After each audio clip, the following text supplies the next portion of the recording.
Ladies and gentlemen, good afternoon. It's a great pleasure to be back in Melbourne. I actually grew up here a long time ago. Every time I come down to Melbourne, I contrast Melbourne favourably with Sydney, which is where I live. So I hope I'm saying all the right things to start off the presentation. I'm actually down here again on Saturday for a football match, which is something I very rarely do. So I'm having a bit of a Melbourne week this week. I won't tell you who I'm supporting or which game it is. I'll tell you afterwards, right? Because I get a lot of flack.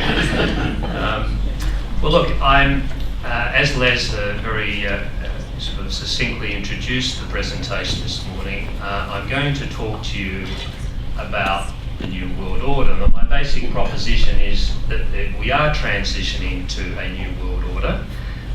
Some of my colleagues don't agree with that proposition, but that's my basic position. And I think it's going to be a lot more complex and unpredictable, and certainly less America-centric than President Herbert George Bush predicted 20 years ago. Let's see if I can get this going for a moment. Okay. Technology. Right. I think, but hang on, let me just see if this works. Obviously not pointing in the right place. We just wait for the technology to catch up with me, and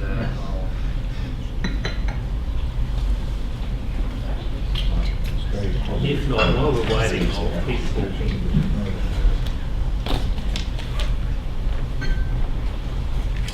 Okay, right. Right, okay, we're in business. Okay, so as I said, the phrase New World Order was actually first used by the older President Bush 20 years ago. And his view of the world order was, at the end of the Cold War, the US had won the war. Some pundits called it the end of history. The other phrase that was in great vogue in those days was the America's unipolar moment. And this was, so that George Bush's view of the New World Order was one dominated by the United States, continuation of Pax Americana, and of course of peace and stability.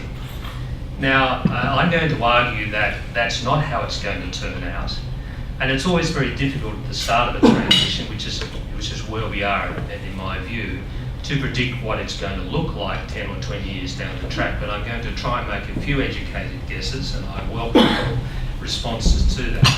So what I'm arguing is essentially that the whole international system is undergoing quite profound change. The relationship between states and non-state actors is changing. That the US will not be the centre of the universe as it has been probably for the last 20, 30 years, and perhaps even beyond that. That it's going to be more of a multipolar world, and it's going to be a lot more volatile as well.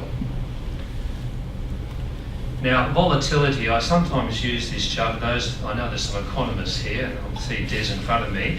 He'll be very familiar with these kinds of spreads showing volatility in financial and economic markets. Now, my proposition is that you could do something comparable for geopolitics. That if you think back over the last 30 or 40 years, it's been a relatively stable world geopolitically. That's not to say there haven't been conflicts. During the Cold War, they were primarily managed by the Soviet Union and the United States. There was a kind of balance of deterrence between those two dominant powers, and the world was a bit more of a predictable place. Now, I would argue that the volatility we've seen in financial markets over the last 5 years is not just a part of a cyclical trend financially or a blip. I think it's a reflection of some of the big changes that are taking place in the whole international system, because you can't separate finance from economics from geopolitics. We all know they're all connected.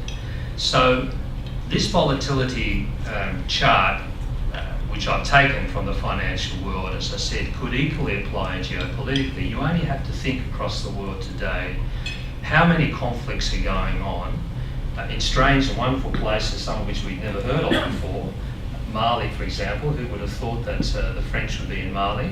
So if you go right across the globe, you'll see a multiplicity of quite complex conflicts going on, often interrelated and connected with others, and they can arise often with very short notice, and they require responses, not always from neighbours, but from other players, including Australia. If you think of where we've been in the last 20 years, no one would have predicted that in 1990 that we would have deployed to Afghanistan or Iraq, that's for sure. So volatility is going to be part of the new normal. Now, I think that Pax Americana is unraveling. Now let me just qualify this. I don't want you to think this is an argument about the US is going to go into decline. I'm not arguing that at all. What I'm saying is that the Pax Americana that we've known for the last 60 or 70 years, which is a world dominated by US-led institutions, whether you're talking about the IMF, the World Bank, the United Nations, the world dominated by the victors of the Second World War, the United States and the West, and I include Australia in that. That world is starting to fracture. The US will continue to be first among equals. We should never write the US off. I think it's going to bounce back, but it's not going to be able to dominate the new world order in the way in which it's dominated the old world order. And that's why I think Pax Americana is beginning to unravel. Now, what's the empirical evidence for me saying that the US faces a lot of challenges in holding this together? Let's just talk about US indebtedness quickly. Now, you all know that it's got a lot of debt problems, but the extent and the depth of these problems, I think, is not fully appreciated. The US debt is around $16.5 trillion and rising. That's a lot of money in anybody's terms, even with an economy as large as the United States.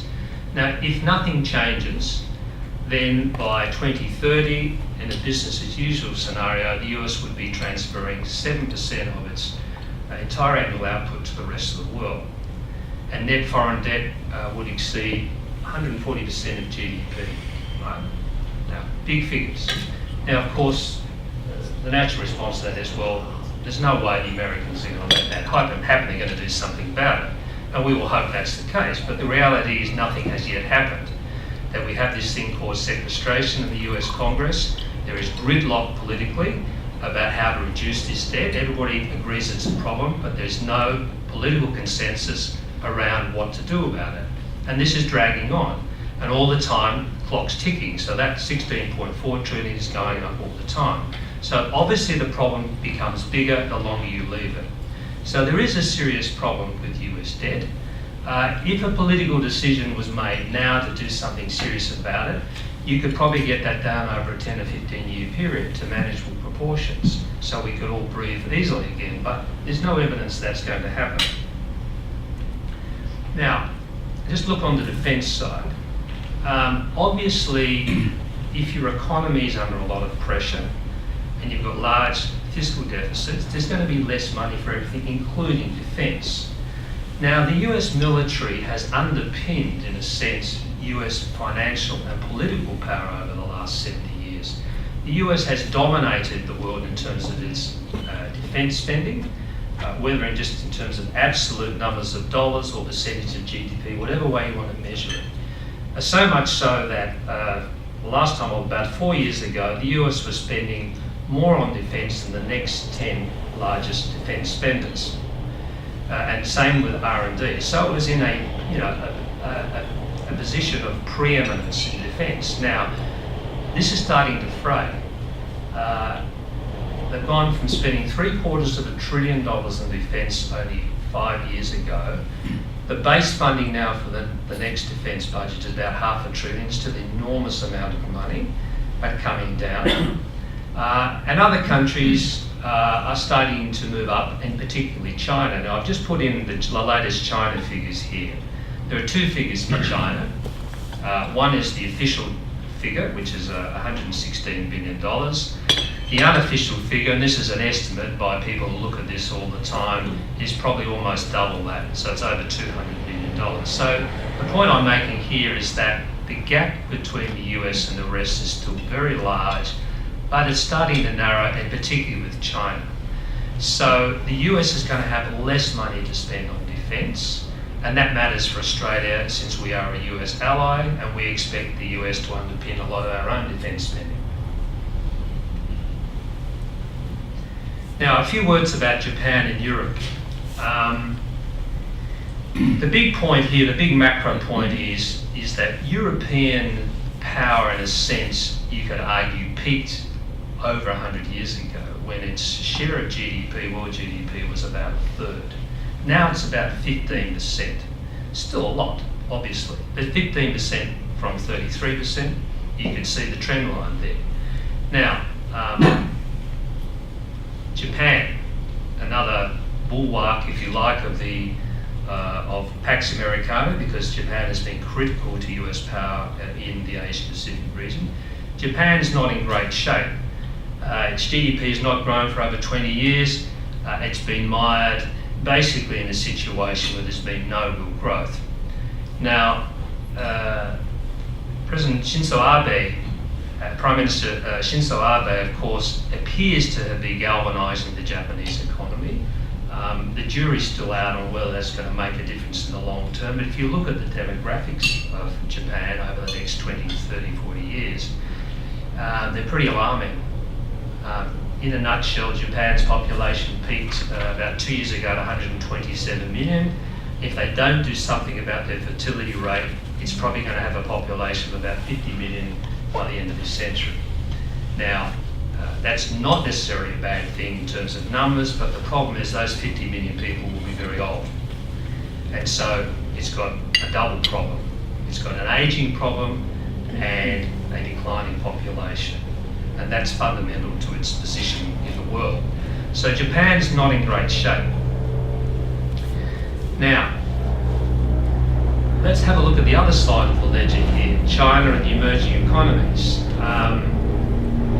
Those figures pretty much say it all, that China and emerging economies are expected to provide 78%, nearly 80% of world GDP growth to 2025. China's share of world GDP is now past Europe's, so it's about 15% going up. And by 2025, and this surprises a lot of people, emerging economies will provide more than half of global GDP compared with the developed world. Now that's a pretty dramatic transformation. Okay, so again, trend line's pretty clear there that the developed world, and the West in particular, relatively speaking, is in decline.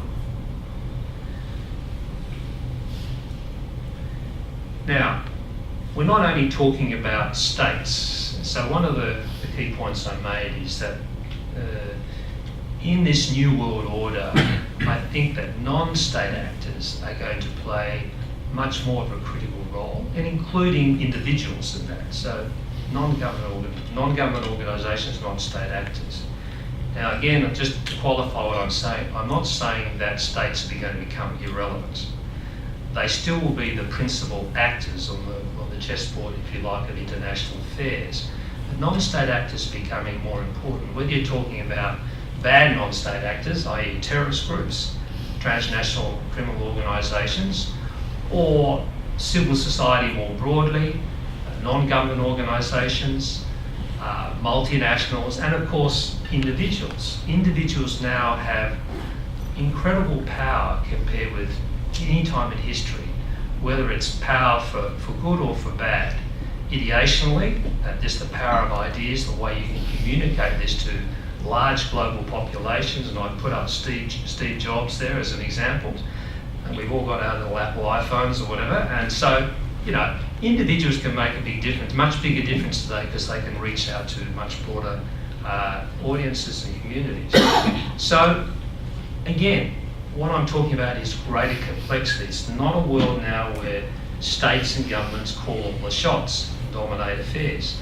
Less so than before, they're still important. Now, just one quick point about parties, political parties in democracies and more broadly in political systems around the world. you are seeing a breakdown of a lot of traditional political structures and parties. You see single interest groups, groups that were once marginal on the periphery of the mainstream political process now becoming quite central to it. There are many examples that we could give of that.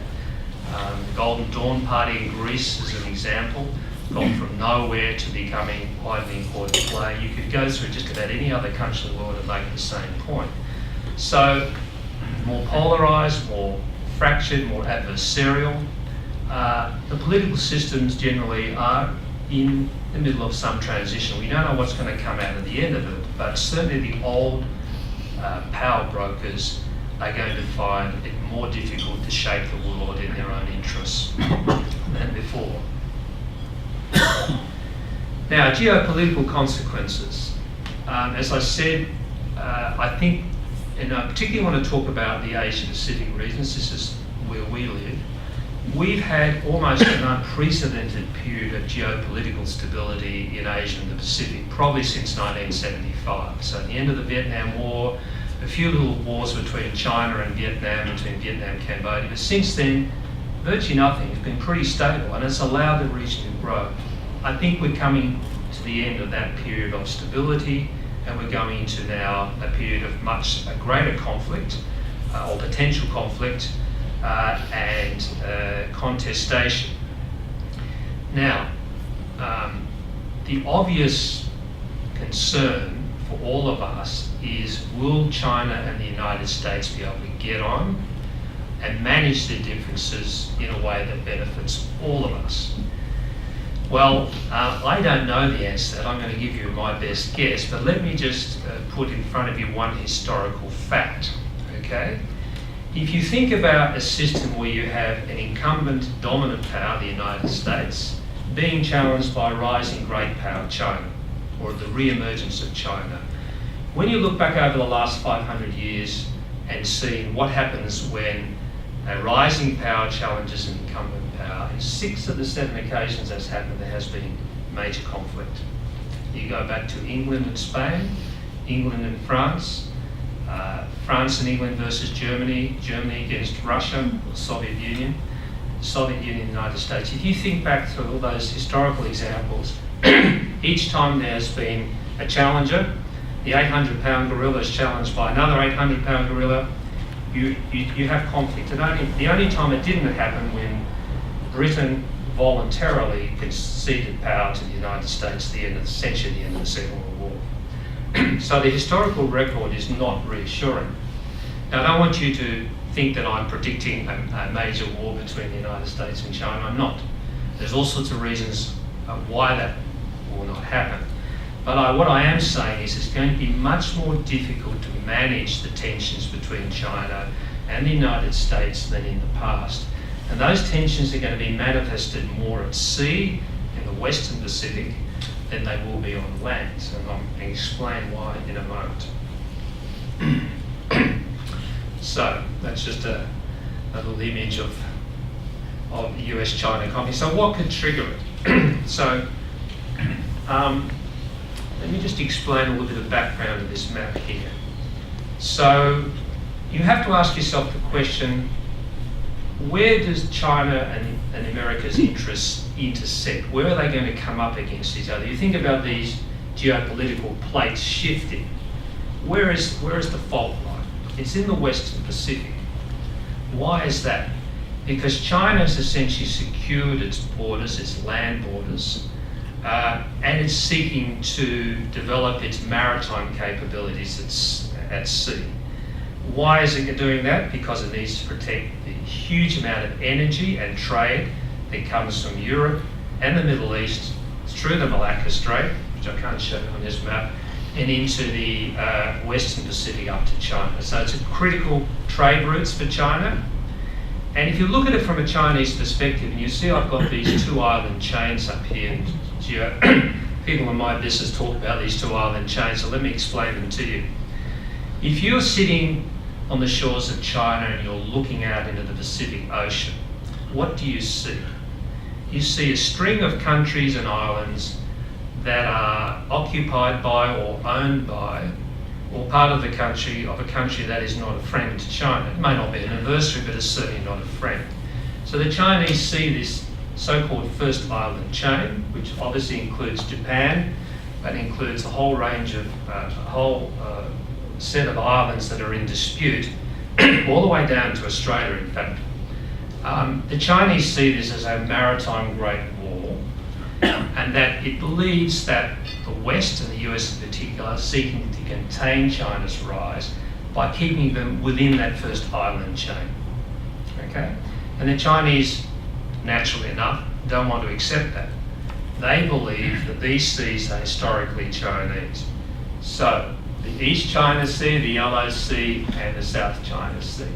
They believe that this sea is critical to China's future for resources and trade reasons, as well as sovereignty reasons, and that the US should no longer be able to have untrammeled power to send its carrier groups right down the Chinese coast. The Chinese will often say, well, why should we be happy with that situation? How would you Americans feel if we sent our fleets to the west coast of the United States? Okay, so that's the Chinese view. Now, I think the more assertive nationalists in China are not satisfied with reclaiming all the waters in that first island chain. They want to push the US back past the second island chain, right, which includes Guam, into the Central Pacific. In other words, keep the other 800-pound gorilla away from our shores, and that's a perfectly understandable kind of motivation.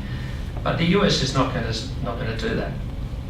So immediately you're going to have a contestation for power being played out in the maritime domain. Even though the US is not party to some of these offshore island disputes, it has clear interest in maintaining freedom of the seas for its fleets, because that's the basis of the US power in the Pacific. So that's the structural issue there being played out in the real world, and why it's going to be more difficult to manage tensions that arise. Excuse me. Now, I just want, this is a bit of a busy slide, but I just want you to focus on these green dots. Green 1, 2, 3, 4. Now, these are current disputes between Asian states over ownership of small islands and coral reefs.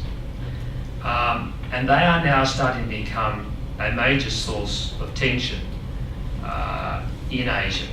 And that is why I'm a little bit more pessimistic about the geopolitical future of the region than I would have been a few years ago. Now, I don't want to go and spend too much time, but I'll just focus on one in particular that I'm most worried about. This is the, in here, some islands called Senkaku in Japanese and Diaoyu in Chinese. Now, this is sort of representative of all the other disputes, in a sense that the Senkaku Islands are administratively run by Japan, but China claims ownership over them. Japan's position is there is no sovereignty dispute because we kind of run them, we own them, okay?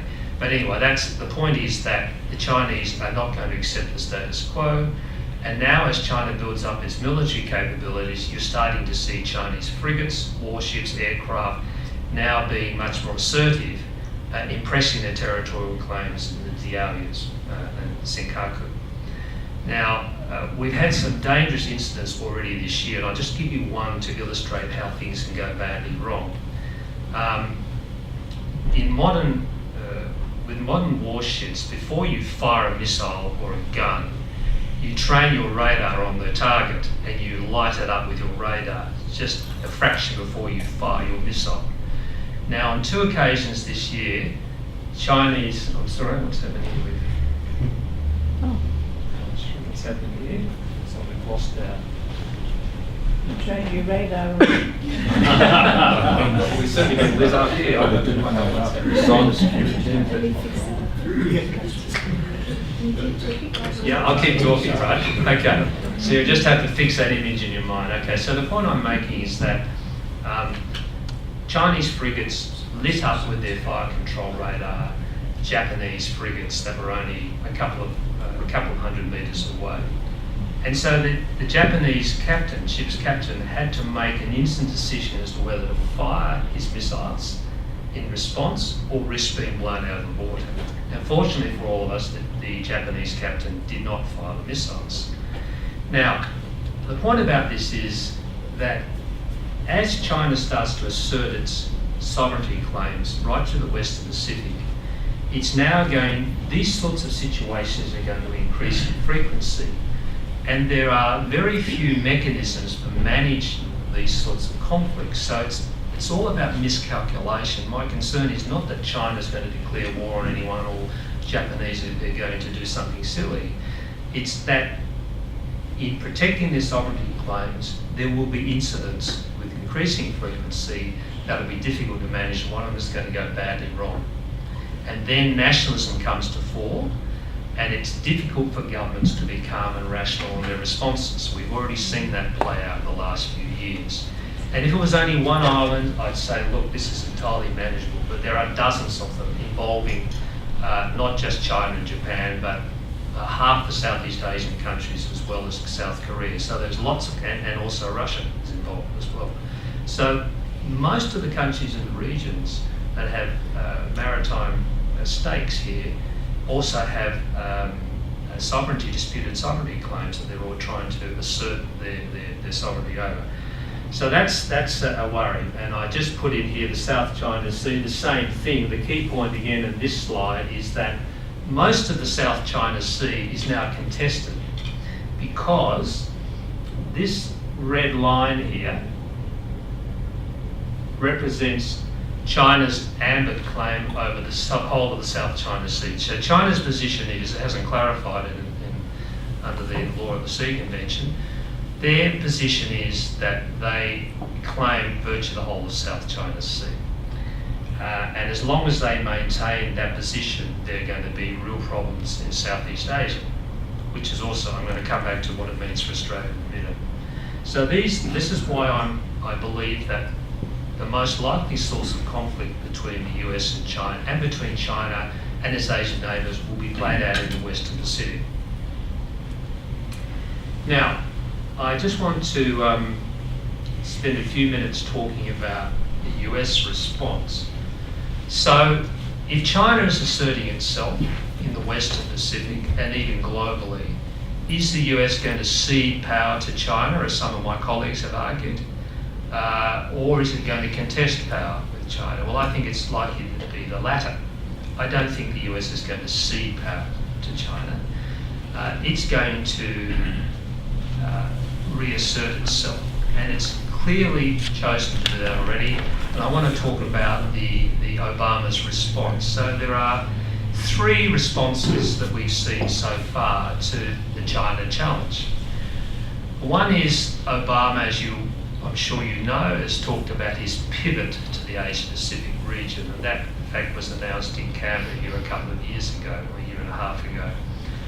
Secondly, on the military domain, so that was a geopolitical statement of intent. Secondly, on the military side, I won't bore you with all the details here, but basically, because China has now developed a suite of sophisticated missiles that is going to make it very dangerous for the US to deploy its aircraft carriers close to China, the US is having to pull back and think about how they're going to be responded. They're developing this thing called an air-sea battle concept, which some people believe would be dangerously destabilising, provocative on the one hand, and others think it's a good thing because it's actually going to improve deterrence on the other. So you can see the lines of debate taking shape here, but the US is not going to sit down and take this lightly. Third point is, on the trade side, Obama has pushed his Trans-Pacific Partnership, which is essentially designed to link the United States with as many countries in the region as possible in free trade agreements, but according to US standards, labour standards and so on. So it's going to be very difficult for countries like China to be on board this partnership. So it's a way of actually keeping China out, in a sense. That's certainly how the Chinese see it. So anyone who thinks the US is not going to be responding at all should have a look at those three things. So there is President Obama in Australia in November the year before last with Julia Gillard. And here's what he had to say. Pretty clear cut. our enduring interest in the region demand our enduring presence. Now, you could say it's just a bit of rhetoric. The US has been here all the time, it hasn't gone away, so what is he talking about? Well, it's a very important signal from the Obama administration that they recognise that the Asia Pacific, not the Atlantic, not Europe, is going to be a critical area for US interests in the future, financial, economic and geopolitical. And that the US probably would have pivoted to Asia Pacific 10 or 15 years ago, except for an event called 9/11, and the so-called global war on terror, and then the commitments to Iraq and Afghanistan, which prevented early administrations doing what Obama is trying to do here. So it's pretty clear what the US long-term intent is, and this is partly, largely a response to China's rise. Okay, so let me just summarise and try and pull some of that together. Okay, it may surprise you to hear this, but because we've had such a strong alliance relationship with the United States for so long, but is it possible it could be any stronger? Well, Julia Gillard has certainly strengthened what's already a strong alliance relationship. And evidence of that is, of course, pivot and the way that we signed on to this pivot in ways that we probably wouldn't have done in the past. So we're now going to see in Australia an increased presence of US Marines rotating out of Northern Territory, up to 2,500, not a lot, still significant. The possibility of more US ship visits here, possibly even aircraft carriers, that yet to be seen, certainly US aircraft. So we're going to see a much greater US presence here in Australia. They won't be called bases because it's places, not bases now, okay? So US doesn't talk about bases, but it's going to have the ability to call on these ports and use these airfields in a way that it hasn't previously, and the government has signed up to that. Now, can the US sustain this pivot and put flesh on the bones? A lot of people are sceptical about that, and you can understand why, given the figures I showed you on the deficit and the impact on defence spending. But what I would say to you is that even though the US is having to cut back on defence, it's increased the allocation of defence resources to this part of the world. It's increasing the number of ships and aircraft carriers, and it is clearly beefing up its presence in the Asia Pacific region at the expense of particularly Europe. So you can see where it wants to go. It is putting resources into it, but until the economy recovers, it's going to be difficult for it to do more substantively until the economy sort of improves. But that may not be as far away as we all think. And finally, yes, the US unipolar moment has passed. It probably lasted for about 10 or 15 years. And we are now transitioning, in my argument, to a more typical multipolar world where you have a number of powers shaping the region. And we haven't talked about India or Indonesia because we haven't had time, but I'm happy to do so later on. So it's going to be a much more multipolar Asia of the Pacific, that's for sure, with a lot of tensions between not only the United States and China, but between China and its neighbours. All of them are eminently manageable with goodwill, and we will hope that will happen. But as a sort of strategist, I tend to look at what the things that can go wrong, so I'm giving you the downside of this, that things could go wrong, and not because governments are stupid enough to want to have conflict, but because of miscalculation, and because once something bad happens, it's very difficult to keep a cap on the emotions and nationalism that generates, and we've seen that already. So I might leave it there, and I'm very happy to take questions. Thank you very much.